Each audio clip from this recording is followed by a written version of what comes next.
सातारा जिल्ह्यामध्ये माऊलींचं आगमन झाल्यानंतर महत्त्वाची भूमिका पोलीस प्रशासन निभावत असतं। यामध्ये सातारा स्थानिक गुन्हे शाखेच्या वतीनं वारकऱ्यांच्या वेशात आपण पाहत आहात की या ठिकाणी हे पूर्णपणे पोलीस जे आहेत ते वारकऱ्यांच्या वेशात आहेत। खरं तर जे काही चोर असतील, पाकिटमार असतील यांच्यावर वॉच ठेवण्याचं काम जे आहे ते या पुढील काळात ते करणार आहेत आणि अनुषंगानं आता सध्या आपल्यासोबत ते आहेत।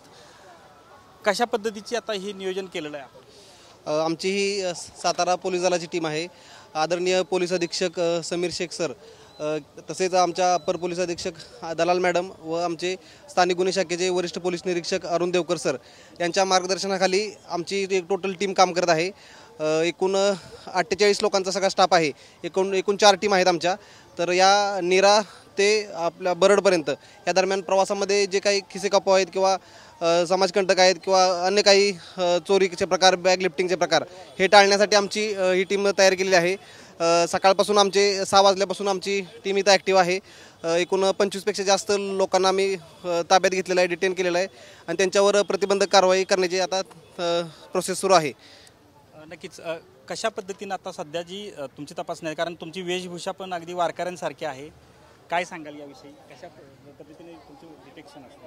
आता आम्ही स्थानिक गुन्हे शाखेचा स्टाफ पोलीस निरीक्षक अरुण देवकर यांच्या अध्यक्षतेखाली नीरा नदीपासून ते बरडपर्यंत आम्ही जे लहान छोट्या मोठ्या चोऱ्या करणारे जे खिसे कापू आहेत त्यांना आम्ही ताब्यात घेऊन त्यांच्यावर प्रतिबंध कारवाई करत आहोत।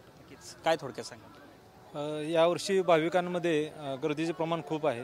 पाऊस जास्त झाल्यामुळे गर्दी खूप आहे, त्यामुळे सर्व भाविक बऱ्यापैकी या गर्दीमध्ये वावरत असताना अन्य त्यामध्ये वेषांतर करून चोरी यामध्ये सहभागी झालेले असतात। त्यामुळे आम्हाला सगळ्यांना आमच्या वरिष्ठ अधिकाऱ्यांनी दिलेल्या सूचनांप्रमाणे त्यावरती लक्ष ठेवून त्यांना बाजूला घेऊन त्यांच्यावरती प्रतिबंधात्मक कारवाई करत आहोत। आमची एकूण 4 टीम तयार केलेल्या आहेत, त्याप्रमाणे आम्ही नीरा ते बरडपर्यंत प्रतिबंधात्मक कारवाई करत आहोत। नक्कीच मला एक सांगा, पोलिसाची जबाबदारी तर तुम्ही नेहमी पार पाडता, पण या वेशात आल्यानंतर काय भावना व्यक्त?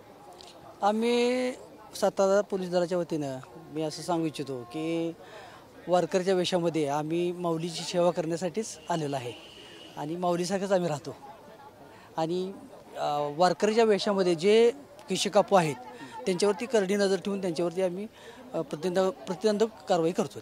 नक्कीच खरं तर वारकऱ्यांच्या वेशातच या ठिकाणी येऊन त्यांच्यावर प्रतिबंधात्मक कारवाई करण्याचं काम जे आहे ते या ठिकाणचे सातारा पोलीस करताना एकूणच पाहायला मिळत आहे। कॅमेरामॅन अभिजित पिसेसह संतोष नालोडे, TV9 मराठी, लोणंद, सातारा।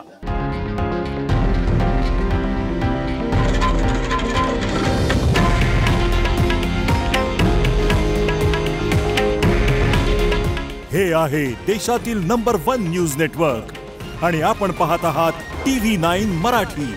काळजी तुमची, हित महाराष्ट्राचं।